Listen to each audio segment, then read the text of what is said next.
Okay, good afternoon, everybody, and welcome to the meeting of Perth and Kinross Licensing Committee. I'm Bailey Mike Williamson, convener of the committee, joined by my vice convener, Councillor Ian McPherson. I'm also joined by other members of the committee. On my left is Moina McLaren, Deputy Clerk and Solicitor to the committee, and on my right is Magda Pasternak, Clerk to the committee. Also joining us are Scott Gibson and Shona Meeke from the licensing team. Could I ask the clerk to confirm any apologies received for today's meeting and confirm attendance of those in the chamber and online? Thank you, convener. We have an apologies from Councillor Allen and Councillor Freshwater. I believe we have two members joining us online. Could you please confirm that you're present? Councillor Harvey. Yeah, I'm present. And Councillor Robertson. I'm present. All other members are present in chambers. Thank you. Thank you very much. Could I ask if there are any declarations of interest in respect of the business on the agenda? Could I ask if the minutes of the meeting from the Licensing Committee held on the 11th of August can be agreed? Thank you. We're now moving on to paper 4.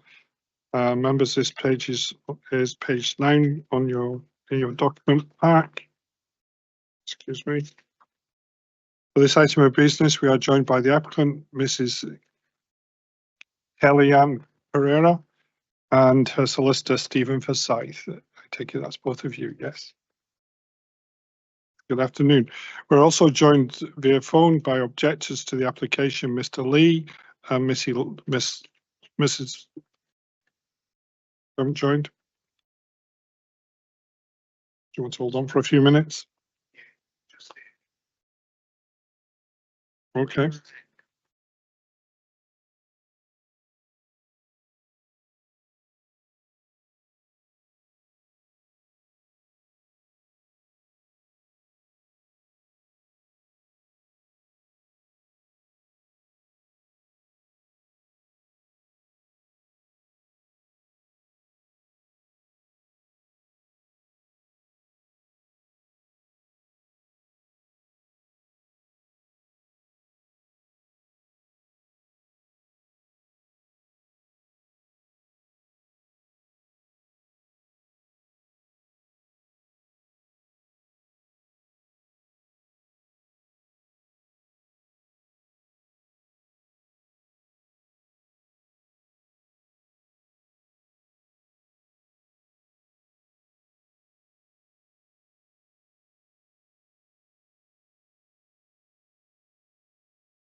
Okay, we're ready to go.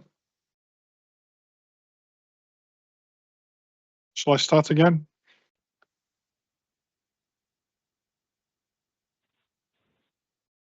Can you hear us online? Is that Mr. and Mrs. Lee? Mrs. Barron, Mr. Lee, are you online there? Can you hear us? Still on mute. Would you please press *6 on the telephone, please? To unmute yourself. There we go. Can you hear us okay? Yeah, can you hear me? It's Lindsay Yes. Barron on the line. Thank Thank you you. very much. So we'll start the paper again, okay? Thank Members, this report is page 9 onwards in your documentation pack. For this item of business, we are joined by the applicant, Mrs. Kellyanne Pereira, and her solicitor, Mr. Stephen Forsyth. We're also joined via phone by the objectors to the application, Mr. Lee. Oh, is Mr. Lee with you? I don't see him he's there. not. No, he's Okay. not. And Mrs. Lindsay Barron. Further written objections were received from Miss Kirsty Kilday and Mrs. Tracy Vincenti, who are not present today. I will now hand over to Moira Clarend, who will introduce the report and advise on the procedures for the hearing.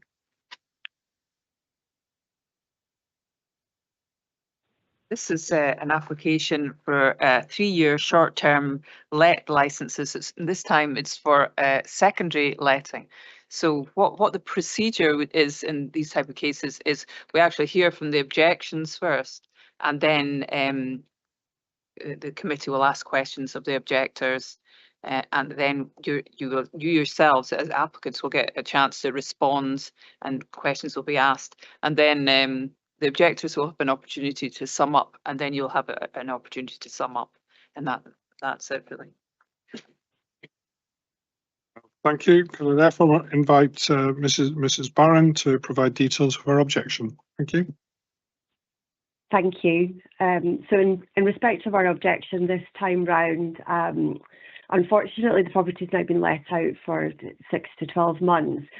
We've had number of occasions where the tenants of the property have not abided by the rules that were set out in the previous hearing around the 9 PM curfew.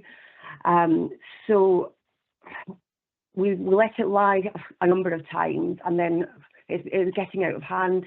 So I contacted the council just to clarify what the rules were and make sure that we weren't being too onerous with our neighbours. However, the rules were clarified, and it was my understanding, and we were advised to contact the property owner, who's the manager of the property, on every occasion that the tenants did not abide by the rules. So following that advice, I acted upon that with the owner of the property. I've been met with several messages advising not to contact her again. I have very little faith as the owner of the property that is going to listen to my concerns, which are raised amicably, timely, and with a view to just cut out the noise. I have a 2-year-old daughter at home, and we have extremely busy careers. I do not need to be woken up on Tuesday nights at 11, 12 o'clock at night. My husband only 3 days ago had to reach out our bedroom window and ask the guests to keep the noise down. It's happening on a number of occasions. Our property is very close to the next property. I don't believe that the housing estate was ever intended for hotel use. We have a number of different guests several times throughout the week. It doesn't allow for you actually to build relationships with your neighbours. It's a really poor standard of living that we did not expect when we bought this property in Hunting Tower, especially with the properties being so closely built together.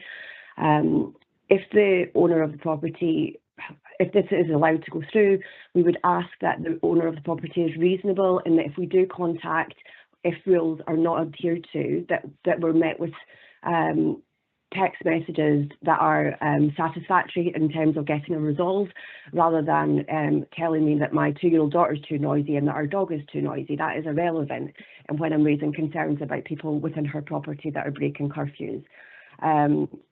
So yeah, basically it's been a nuisance so far. There was significant damage to the property recently. It took months for the owner to do the structural repairs. They have now been done, so thank you for doing that, because obviously there was a lot of scaffolding up for a number of weeks. And we would also ask that the vehicles that are parked from the people residing in the property are parked on the driveway and not blocking all the street, which is happening on a number of occasions. And we would also ask that in terms of marketing of the property, that the rules are clearly advised on the marketing, where currently the marketing says no loud music after 10 p.m, but that wasn't the rules granted by the council in the previous hearing. It was 9 p.m. So we would just ask that the marketing of the property is clearly, so that tenants understand when they're going into the property what their obligations are. It's quite clear that when the tenants are coming into the property, they're coming on their holiday and they're wanting to enjoy themselves, which is absolutely understandable and is absolutely recognised by ourselves. But that's happening on a Tuesday night, Thursday night, all throughout the week, where we're just living a normal family life with getting up really early in the morning and travelling significant hours for work purposes. It can't be, I don't want to be living a tired life as a result. So yeah, that's basically everything from our perspective. Thank you very much. Do members have any questions for Mrs. Barron? Councillor Macpherson. Thank you, Mrs. Barron. I just wondered, you mentioned that there were a number of occasions when the hot tub was being used. I wonder, I've got a couple of questions on it. I wonder if you could be more specific in terms of, I think the short-term let's been in existence for a year. Could you put up a percentage of, or give us some idea of the number of times that you've been disturbed? And also, you in terms of like the time that this goes on to, I think you did mention that your husband was at 11 p.m. Had to tell some letters that they to hold down the noise, and also the disturbance. Is it mostly just voices and conversation, or does it include things like music as well? Thank you. Thank you. I would say around 40%. Don't get me wrong. The people, there is tenants that come in and are absolutely fine. I would say 40% of the bookings over the last few months have been challenging. They don't tend to be using the hot tub past 10 o'clock at night, which is welcomed. However, they do tend to be quite drunk in the garden. The one a couple of nights ago, the gentleman was drunk in the garden and hanging over the fence, trying to look into our garden. That's why my husband just reached out our bedroom window and said, enough is enough. We have a 2-year-old trying to sleep in her bed. So, yes, it has been challenging. It has been on certainly multiple occasions. The time, it doesn't go into the very early hours of the morning. I would be phoning the police at that stage. But I would like the business owner to take responsibility that if I am messaging her, I am not trying to be a nuisance. I am genuinely trying to work with her to come to a reasonable solution that's practical for everyone involved. Okay, thank you. And just that last question, is it mostly voices, or have there been any incidences where like music's been played? Thank you. I would say it was mostly voices rather than live music. Okay, thank you. Further questions, Councillor Braun? Councillor May. Thanks, Convener, and thank you, Mrs. Barron, for your presentation. One of your points mentions that you had spoken to the council. Could you tell me who you spoke to? Was it licensing enforcement? Yes, it was Scott Gibson, who I've been dealing with, who has been excellent in terms of being responsive and trying to sort things out amicably in a reasonable way. Okay, thank you. Could I bring in Councillor Harvey first? Yeah, Councillor Harvey. thank you, Convener, and thank you, Mrs. Barrett, for your for your comments and presentations. Actually, the previous question kind of took away my what I was going to ask, but I do have a follow-up question. You said that initially you weren't like making any complaints, but it's only recently that it started. How many kind of complaints and calls to the council have you made regarding this, say, in the last 6 months? Thanks. Thank you. I've made one complaint to the council. Mr Gibson kindly reinforced what the licence states in terms of usage, and then was subsequently told to contact the owner on each and every occasion, which I then started to do, and that was maybe 3 or 4 occasions, and I was then told that if I contacted her again, she was going to get a solicitor and I was affecting her mental health, and that should give the engineers in the hot tub at 10 o'clock at night a break because they've been working a 12-hour shift. Councillor Hurley, a follow-up? So, okay, to follow that up. So your advice from the council was to contact the directly. Did the council officers give you any idea as to what to do if in this case the person has refused to respond to you and actually threatened to call her solicitor? Can you advise what they said after that, or are we still at that point of exploring that, if you know what I mean? Yes, I do understand. So in terms of when I received those messages, I got back in touch with the council, and they advised me that I was to follow the process because there was another application being put forward. So they didn't necessarily want to discuss it at that point, because then there was this process then happening. So that is as far as it went. Okay, thanks very much. Thank you. Councillor Mayor? Thank you, Convener. Excuse me. Hello, Mrs. Barron.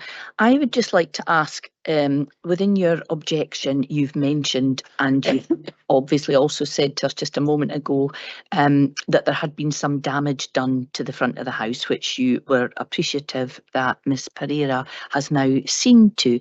Can I just ask, I note that you live at number 13. Are those houses semi-detached? Are you part of the same structure, as it were? So we're fully detached properties. Okay, so in that case, was there any particular reason that you were so concerned about that structural issue? Thank you. Yes, the structural issue was extensive.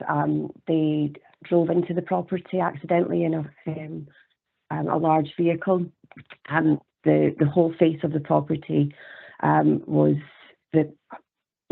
extremely damaged. We spoke to the housing developer around the safety concerns, and they advised us that there's extensive work required.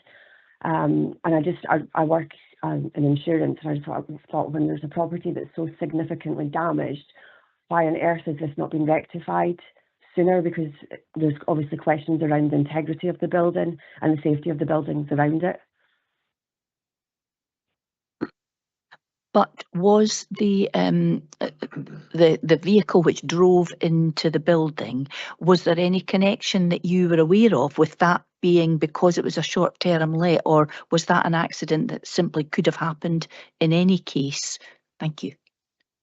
That was an accident that could have happened in any case. It was the owners of the property that drove into their own property. It wasn't a tenant. So I was more concerned around our property being affected should there be any problems with that property, or one of our children being hurt. Thank you, Mrs. Barron. Thank you. Are there any further questions for Mrs. Barron? If there are no further questions for Mrs. Barron, therefore, could I invite Mrs. Pereira to provide details of the application and respond to the objections? Yes, thank you. Good afternoon. I suppose just in response to objections, I was just deal with the issue that's just been raised, or before I do that, actually, I should say that my client takes all the objections very, very seriously. Certainly not looking to downplay them, but the last issue does perhaps signify something that we think is potentially at play, in that although they're completely legitimate and we take them very seriously, the complainer might be ever so slightly over-egging the pudding in some of these issues it's complained of. No more typified by this issue about damage to the house. Ms. Pereira accidentally drove into her house by essentially thinking that she was in gear when she wasn't, and I just jumped forward. Essentially, there was a bit of Harlan fell off the of the gable end, and that was remedied. So I think that kind of typifies what perhaps might be at play. Of course, some of them are totally legitimate, and we'll come on to them. But I would suggest that clearly the objector does not want this application. I think should or they objected prior to the short term let being granted, which again totally entitled to do. Absolutely no issue with that. But there has been a fairly consistent stream of complaints thereafter. Again, mostly legitimate, and there's no issue with them. But some I think need to be taken with a bit of a pinch of salt. No more typified than that one there. And as the councillor correctly identified, has absolutely no connection to their property in any event. So what is the relevance of it at all? I would suggest absolutely none. So I think that that deals with that part of the objection. I think the just sort of working through them, that and the sort of thrust of the other two objections can be dealt with under this as well, which is reference to sort of title deed conditions. Certainly my understanding that that's not for the committee to deal with in any event. So I don't propose to go into that anyway, albeit if there was sort of title issues about business, I don't think they're relevant anyway. But I think the thrust of the complaint is surrounding sort of noise. As we all know, is a difficult issue, a very important issue, but is a difficult one. Now I have seen the conditions previously put on.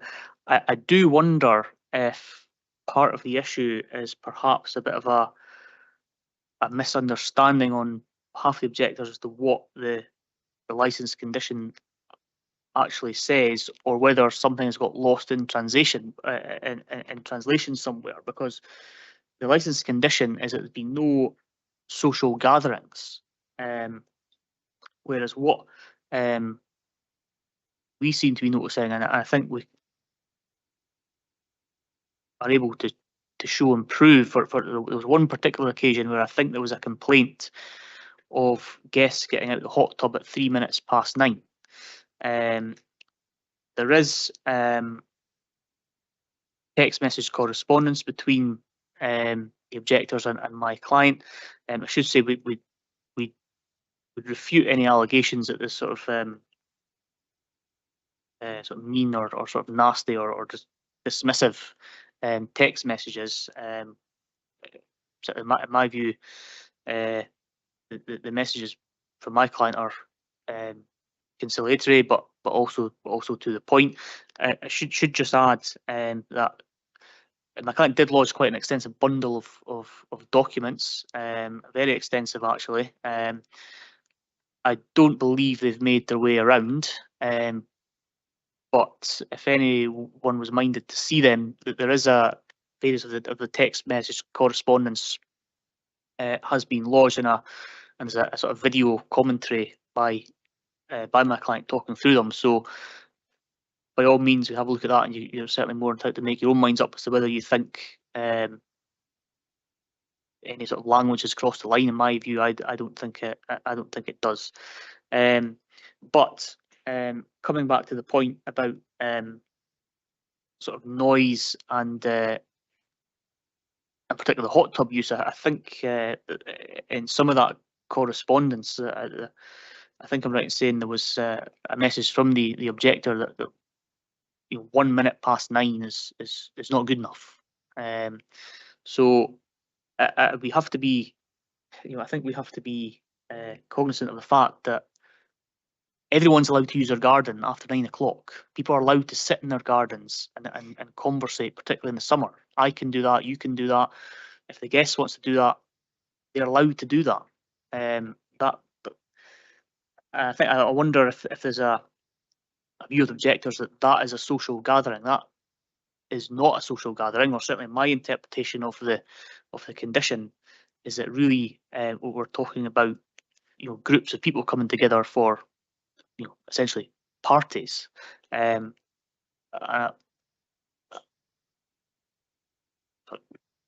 Forsyth, I was going to suggest just to pause you there, because you said you got some documents to show us with that clarify your position. I was just wondering if members would like to see them. Yep. So would it be helpful if we saw them now, and then you can carry on? Is that okay? So what I was going to do was just adjourn the meeting until, just to give members time, a chance to read them and go through those documents. If that's okay. We'll compromise just to ignore that piece of information, then everybody. I don't see how we can take that information if we can't get access to it, if that's all right. You could certainly speak.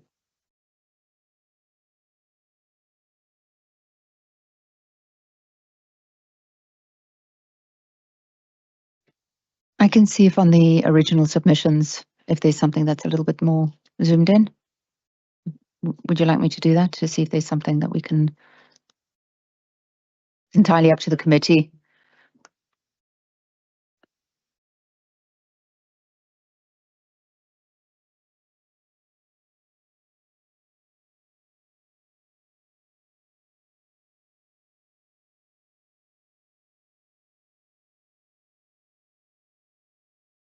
Okay, would you like to carry on, Stephen? Thank you.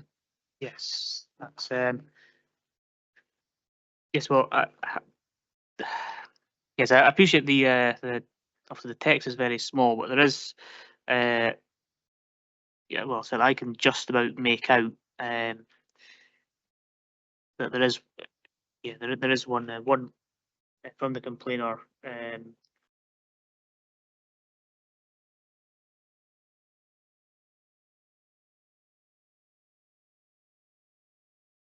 Yes, so a message at 9:03 for the second time this week. Your guests are breaking the rules. I'd appreciate if you could make it clear your license is not allowed for hot tub use after 9 PM. Many thanks. I think by this time I think my position was that things were getting a bit out of hand. She replied to say 5 minutes past 9. This is getting out of hand. You're welcome to escalate with the council, and I will also look for legal advice. I'm trying to run a decent legalised business here. This is starting to look like harassment. I'm really upset. This is escalating to this level. And the complainer advised 1 minute after 9 is not acceptable. I tried to be reasonable and you were disrespectful. So now it's every time from 9 PM the council have asked me to do so. But that actually wasn't. There's a lot more text messages between the two. That's on a video. That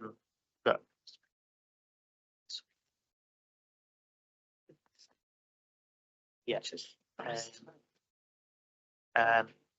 Yes, there's certainly a lot more correspondence between the two. Yeah, we don't really accept there's anything sort of disrespectful or any sort of malice involved at all. There's also CCTV fixed to the outside of the property, front and back. So all I can say is my client's certainly not aware of any sort of social gatherings or parties or drunk people hanging over fences. If that was the case, that if she's aware of that clearly would be dealt with very strictly. I am advised that before the guests move in, they are provided with the house rules 5 times before they move in. It is up on the walls, so it's made abundantly clear to them what the rules are. But as I've said, I do worry if there seems to be a bit of confusion about what is actually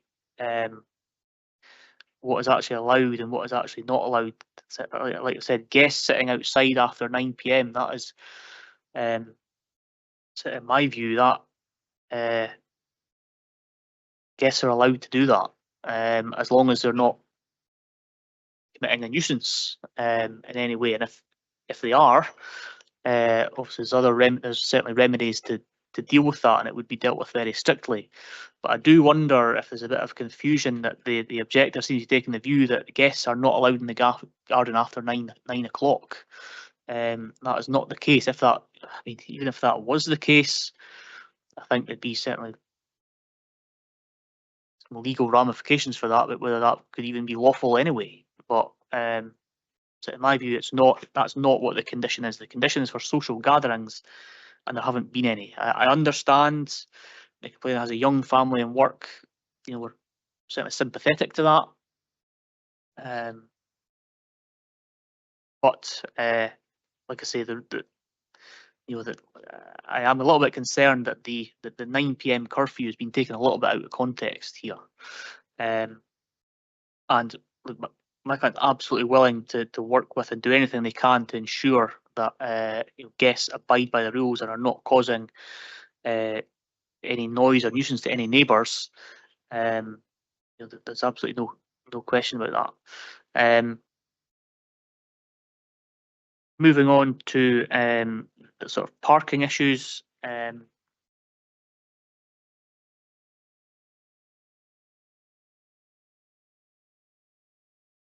me 2 seconds.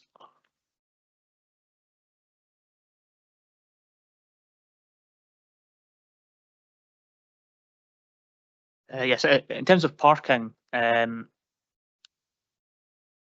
the driveway has two parking spots around the property. It's just normal on-street parking. There is no double yellow lines. I mean, I think there's been two occasions where guests have had more than 2 cars. It's generally people coming through for weddings and whatnot.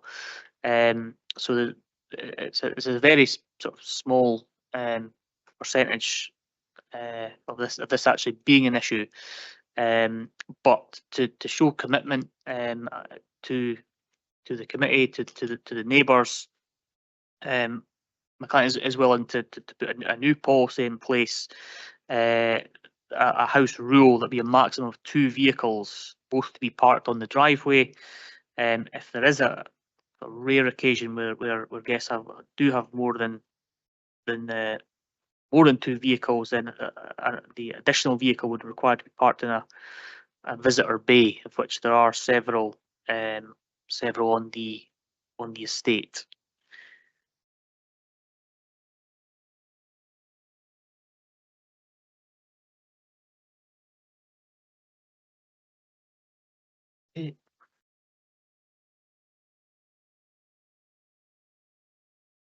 Sorry, I got my notes out of order when we had the break.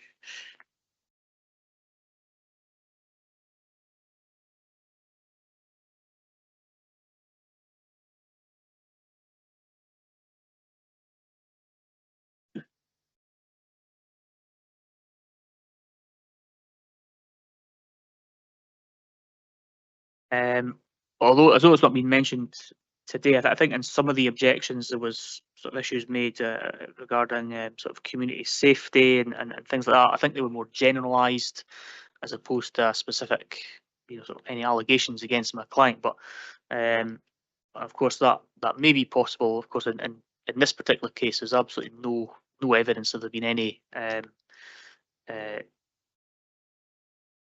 antisocial, criminality or talk about drug work and other things. There's no evidence of that at all. I think that covers the crux of the crux of the objections. I'll have to leave that there just now, and anything else I can cover in summing up.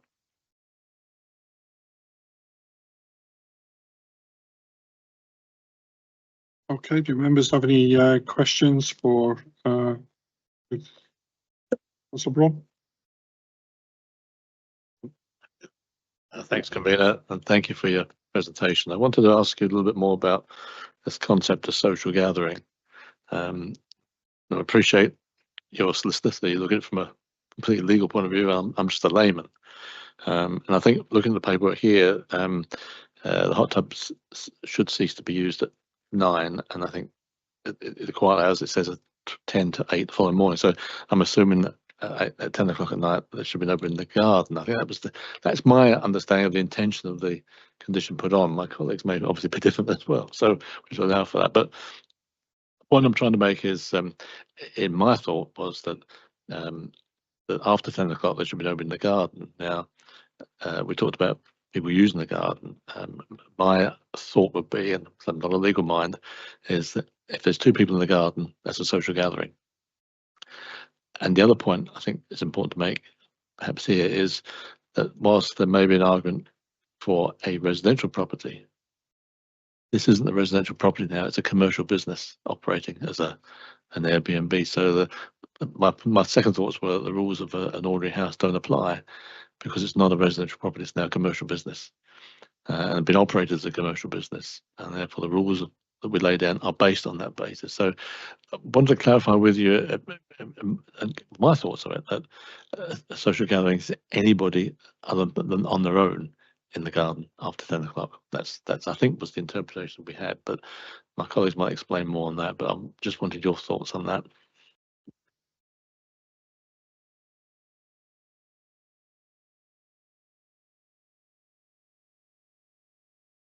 What did you want to ask?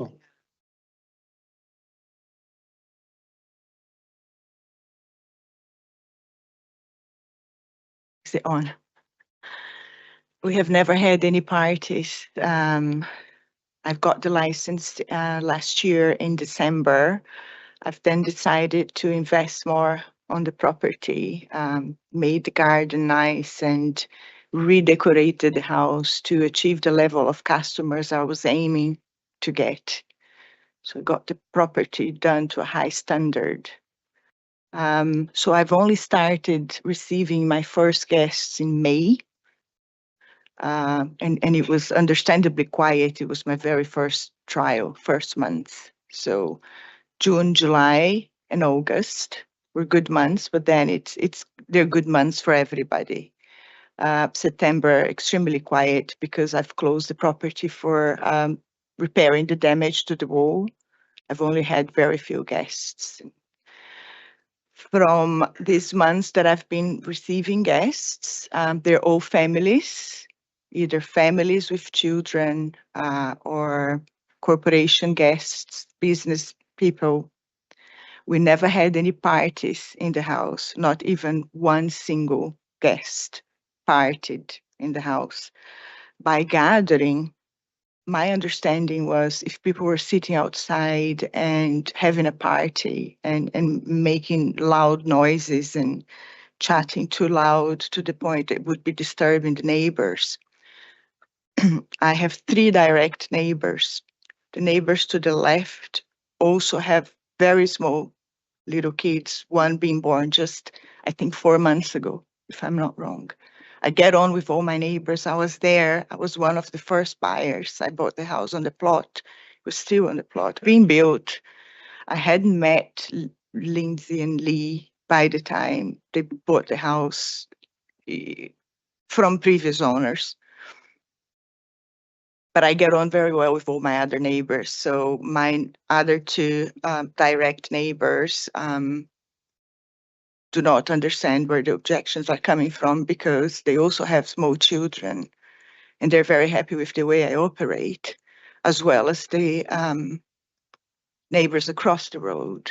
They've saying people showed always a lot of respect to the community. We can see these are people that are here for either an event or a work situation, or they're traveling from A to B and they need a place to be. But there has been no gatherings. When they sit in the garden, they're sitting having a normal chat.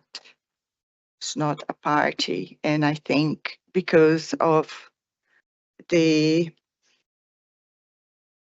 what's in the license, it's a reason for friction, so that people are not allowed in the garden at all. I think if I was living there myself, I would be sitting in the garden talking to either my mom, my partner, my friends, having a normal conversation.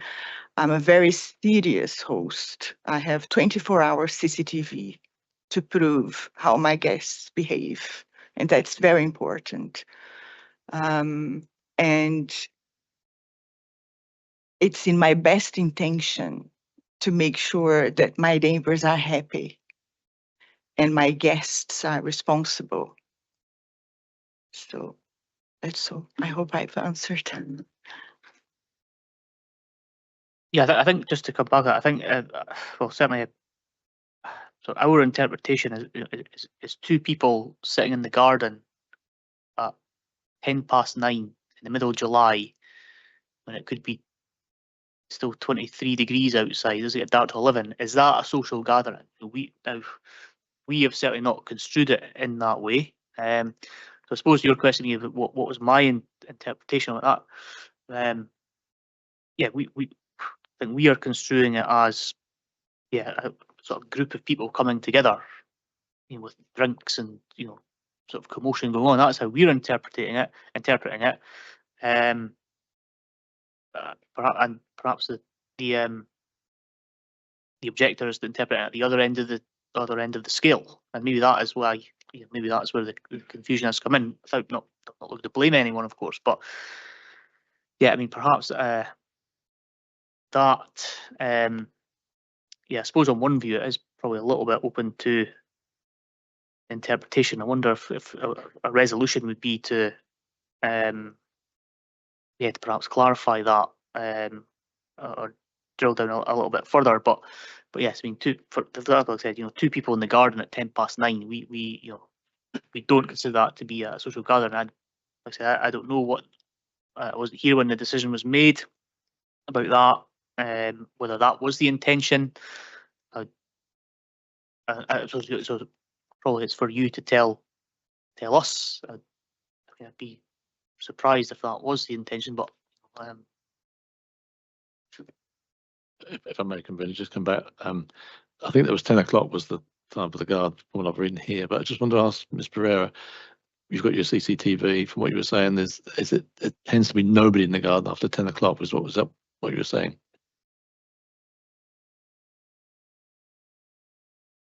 I have to press twice. On very few occasions, there were people sitting at night in the garden after 10, but again, they were sitting and having a normal chat. On this particular night, when I've received a complaint from the neighbor, my guests were sitting in the hot tub. There was only two ladies in the hot tub. The kids never went outside. They had two little children in the house with the granddad. They were sitting in silence. And I got a text complaining that it was 3 minutes after 9 and I was breaking the rules again. And after that, this particular lady got out of the hot tub and sat, which is at the far end of the garden, closer to my other two neighbors, the furthest away possible from the complaining neighbor. So my guests would leave the hot tub at 9 o'clock because it's the curfew hour, and they would go and sit in the sofas for a chat. It's a nice warm summer evening. And I guess my neighbor felt they were breaking the rules because they shouldn't be allowed outside in the garden. So I think that's what where the friction is starting. But yes, guests do sit outside after 9, sometimes after 10, but it's rare.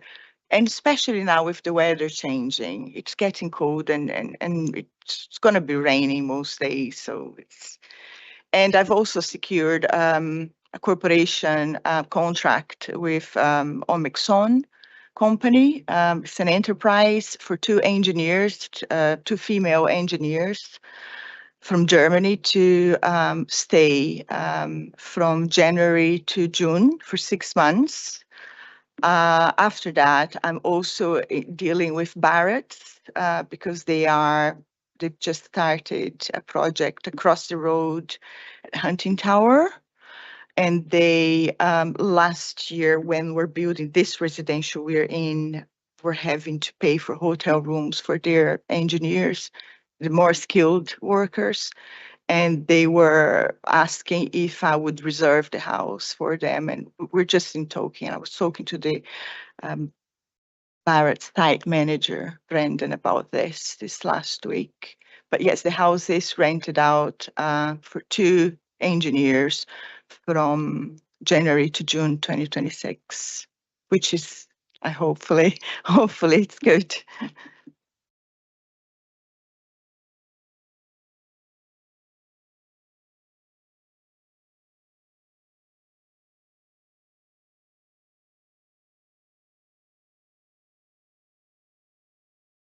There we go. Councillor Harvey. Oh, sorry, I thought I couldn't. I thought I couldn't hear somebody speaking there. Yeah, I've got a couple of questions. I'll ask the kind of initial ones. Without kind of being prejudicial, it's a wee bit disingenuous to say 1 minute or 3 minutes past 9. That is still breaking the rules. It doesn't really matter. And I was in the original meeting when the conditions were given, and the conditions are social gathering of 2 people outside is a social gathering. I'm not sure what is so difficult to understand about that. However, my question is, you mentioned, sorry, I didn't catch your name, your solicitor's name, Miss Piera, but you mentioned a stream of complaints about activities. But it seems, and also from the attachment you just sent there, that you didn't really do anything about those stream of complaints. There was still complaints continuing to go on afterwards. Can you address why that might be the case? Before you answer, could I just bring in Moina, our solicitor here, just to give some clarity around the condition that was imposed last time? Yeah, I mean, a social gathering would normally just be more than one person, you know, speaking, socializing in the gardens, chatting, you know, extensively. It wouldn't be a passing comment if 2 people were in the garden and somebody had a passing comment as somebody came up the drive and somebody came out. But if they're sitting, chatting in the garden together, it would be a gathering of 2 people socializing in the garden. Okay, but yeah, my question still stands anyway. Okay, Mr. Forsyth, would you like to respond to the question? Yeah, so it says, my name's Stephen Forsyth from Gilson Gray. Well, so I suppose, I mean, given what we've just heard, I mean, I suppose not necessarily the error, but I suppose, well, could you call it an error? The error maybe on our side if we've picked that up wrong about what a social gathering is. I mean, if there was any problem about, sorry to interrupt you, any problem about the interpretation, your client or yourself should have spoken to the council about it. I'm in a lot of these, and it's pretty clear what a social gathering is. And you've actually admitted to breaking the conditions at least 3 times already, even if it's just 1 minute. 1 minute is 1 minute. 2 people is a social gathering, you know, so. But when you receive these complaints from one of the complainant, from the main complainer, why didn't your client do anything about it? Why didn't she speak to her guests or change the rules? There's nothing in the information you gave me earlier that suggests she has changed her rules or even informed people about it. I find it quite bizarre, frankly. I would like to answer to this myself. Every time I got a complaint from the neighbor, I dealt with it immediately. I've always contacted the guests, reminded them 9 o'clock, the hot tub ends. Please, you need to leave. Only on 3 occasions, guests overstayed the hot tub time overall, and all of the occasions were only by a few minutes, including the 5 minutes over 9 o'clock one. Thank you. Yeah, as I stated before, a few minutes is still breaking the conditions. You know, it's the rules are there for a reason. You know, and it's difficult enough to live next to, you know, an Airbnb. You commented it. I'm sorry, I'm not going to ask another question. Go on. Sorry, I've made my point.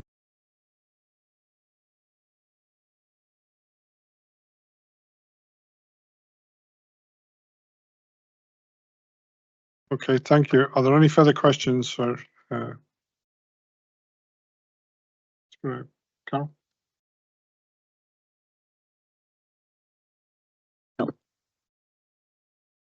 One day. There we go, thanks.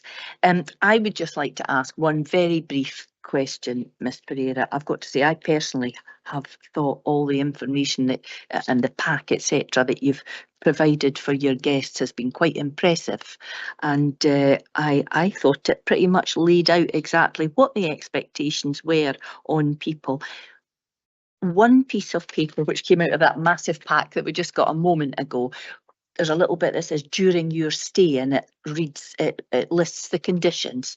I haven't got a page number on it, I'm sorry, Mr. Forsyth, but it says during your stay, 6 guests maximum, no pets, quiet hours 2200 to 800 hours, no parties or events, no commercial photography, no smoking. Would you be willing to change the quiet hours from 2200 to 2100 in that single piece? Just meaning, you know, that people are more aware that quiet is required from 9 p.m. rather than from 10 p.m.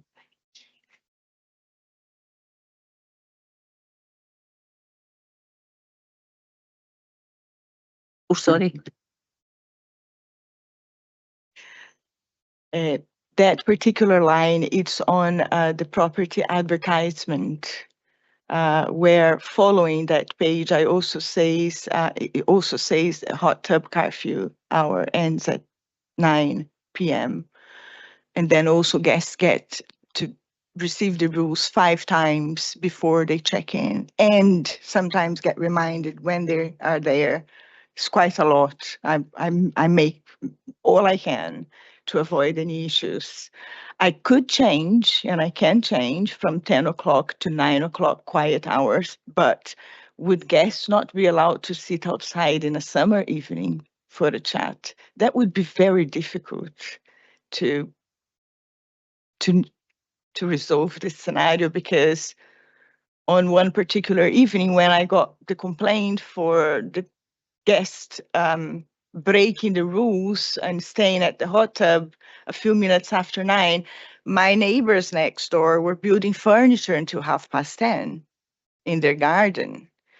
And to tell my guests they're not allowed to sit in the garden a nice summer evening, it's putting me in a very tricky situation here. If they're just sitting and having a normal chat, I think they're entitled to some level of normal activity. Thank you. I have a question about getting into contact with you. It's been mentioned that about, I think Mrs. Barron brought it up about not contacting her, but happy to contact her partner or husband. So how do people actually contact you presently? And is there any way of improving that? I thought stopping the communication with Miss Lindsay Barron was healthy for her and for myself. But if there was any escalation on, let's say, someone's partying, people are making noises, there is a real concerning issue, please reach out. And then I've called, on the following day, I've called the licensing department and never explained the scenario because it was starting to become friction. I would rather speak with the husband if there was any issues at all, to reach out immediately. I communicate very well with all the other neighbors, but there had never been any issue. So does everybody have your contact details, all your neighbours? Yes. Further questions for Ms. Pereira? No further questions, Ms. Pereira. Okay, so therefore, could I please invite Mrs. Barron to sum up, please?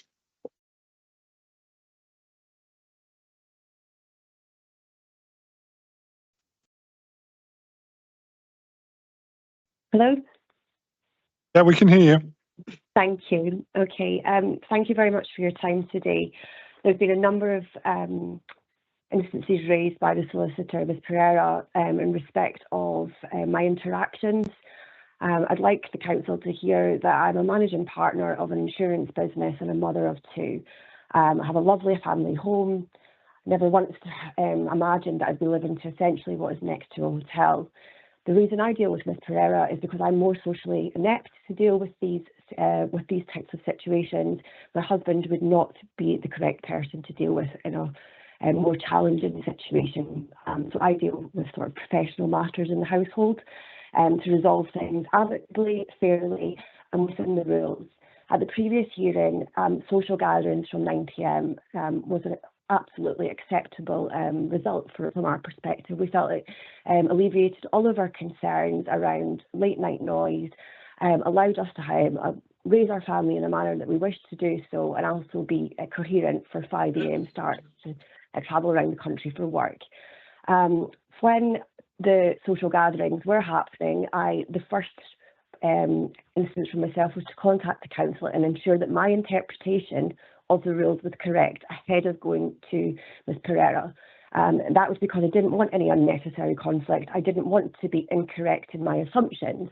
So I followed the rules in terms of contacting the council to just ensure that my understanding was correct.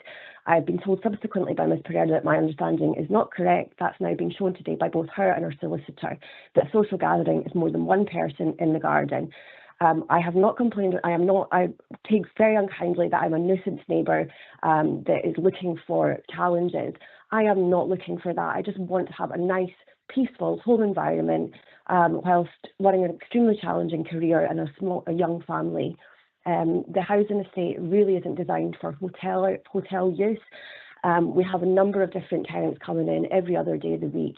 And yes, on the summer evenings, when I'm going to go and stay in an Airbnb in the countryside and away from everyone else, I do want to be in the garden enjoying the summer sun. But I don't want to be doing it in a housing estate on a Tuesday night, drinking alcohol and chatting at whatever level of noise is unacceptable after 9 p.m.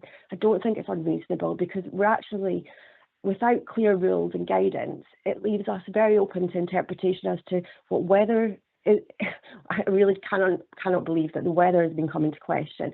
When it's a sunny summer's evening and we're going to go to bed early on a Tuesday night because we're up for a 5 a.m. flight to London, I want to be able to have my bedroom window open for air, and that is not achievable and has not been at all this summer.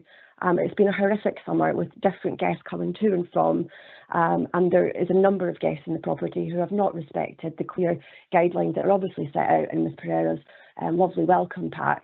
And with the continued use of an Airbnb next door to us, we're just, without any clear escalation points where Ms Pereira is going to work with me amicably, I do not feel or have any trust and faith that as a business owner, that she's going to listen to my concerns and address them in a reasonable way.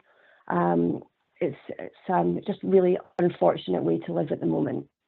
I would ask that the council think about their own family homes and the environment that they live in, and having new guests arrive every 2 or 3 days that are there to enjoy their holidays is quite a challenging environment on a built-up housing estate. And I will be looking to sell this property at some point. Thank you. Okay, Mrs Pereira, would you like to sum up, please, or Mr Forsyth?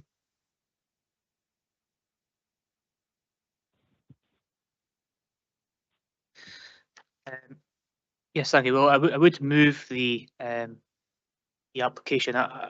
As you know, this is a secondary let application, so the Ms Pereira already has a short-term let application. So the decisions have previously been made about suitability for letting out, and really this was what I'd hoped to be a sort of a tidying up exercise, if you like.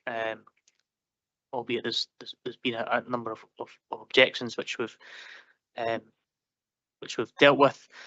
Our position is Ms Pereira is happy to work with the committee in terms of the conditions that are in place, and indeed the neighbours that, as you've just heard, there is no other problems from the other neighbours in the surrounding area. I suppose I kind of sort of touched on it already, which may in some way hopefully alleviate some of the concerns, is that my kind of sort of business plan, if you like, is to target more sort of corporate clients. So she has indicated, subject to what happens today, that she does have a sort of a block booking in the pipeline for two engineers to rent the property for, I think it was a period of 6 months. So I know the objector made continuous reference to a hotel. It's again, it's clearly not a hotel, but I take the point that should be a frustration with constant sort of churn of new guests. That's completely understandable. But the plan is to move more towards sort of corporate block bookings. There's one in the pipeline already, which would be two lady engineers for a period of 6 months, and then thereafter, my client also highlighted there's a potential sort of more long-term deal with Barrett's, who I think are building a housing estate somewhere locally, and they've expressed an interest for having engineers. They might take it on sort of various longer-term basis for putting their sort of contractors or engineers in while this housing development takes place, which I think, or we are told, may last for around, could be up to 7 years. This building complex. So that is the plan as to where it's going to go. I think the sort of business plan anyway is the higher end of the market. I think, as one councillor's already identified, that well, my client does take matters very seriously. She does provide a lot of information. She'll obviously continue to do that and look to, if there's anything else that can be done,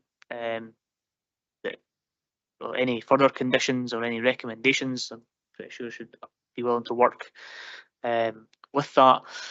But it's the higher end market and the corporate market that is where Ms. Pereira is looking the business to go. It's not the sort of low end churn of sort of holiday makers, party goers. That's certainly not the intention. And there is a couple of things in the pipeline which would be longer term solutions, which will also benefit my client, but may also benefit the surrounding neighbours, because there isn't that churn of of guests all the time.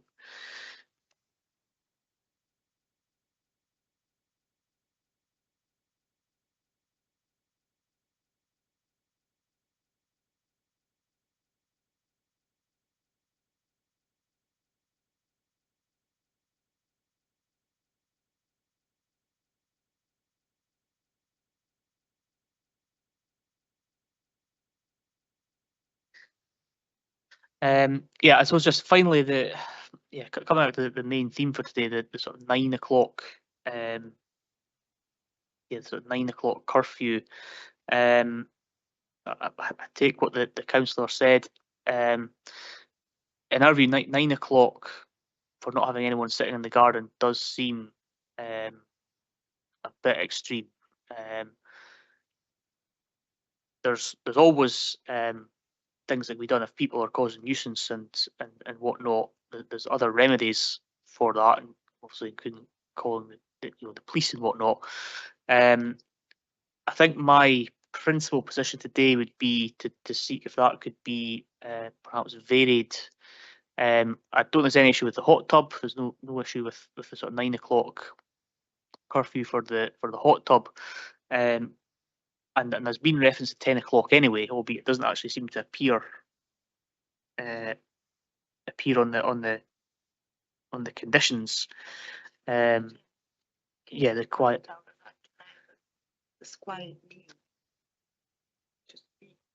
Yeah, I think I would move that today, perhaps, if we consider, given what we've discussed, and as I said, we all, I'm sure, like sitting having a glass of wine in the garden at 9:30 in mid-July. If they would consider relaxing or certainly varying it to so no issue with 9 o'clock for hot tub, but for garden use, and again, it can be, I'm sure it can be in the rules about what exactly is required for people being in the garden. The houses, it's still, You want to? house is still used as a residence, as a place for people to go and sleep and use the kitchen to cook instead of staying in a hotel. It is helping businesses as well. I've created a very extensive digital guide of places to go, things to see, to help my guests to be more proactive with what to do in Perth, what's happening in Perth, what restaurants to go to, and things like that, as well as helping businesses that need their staff to be in a safe environment while working in Perth. So the property, it's being used as a residence, not as anything else, rather than a place to sleep and spend time. Now, Miss Lindsay, I understand her concerns, and I understand she has very strong opinions about short lets, and she objected since before I started hosting any guests. And I remember on the first committee meeting, she said that if the committee was to give Kelly the license, that she would sell her house. And that's a very strong personal and emotional thing to say. I hadn't even hosted any guests. And then the other neighbors are very happy with the way I operate and the way my my guests behave. I think that's important as well to take into consideration the other neighbors. I have 3 neighbors, and the other 2 neighbors I have no issues. There has never been any parties, anything out of, that shouldn't be happening, out of just normal activity. So I would please ask you to consider this. Members, can I recommend we adjourn for further discussion? Thank you. Right, I'll just proceed then, okay? So my motion is to agree to the license application subject to the following conditions. There'll be no social gatherings of more than 1 person after 10 p.m. and no use of the hot tub after 9 p.m. Do I have a seconder? Happy to formally second. Thank you. Are there any amendments to the motion? So if there are no amendments to the motion has been granted. Your application has been granted subject to conditions. Thank you. Thank you for your time. Thank you.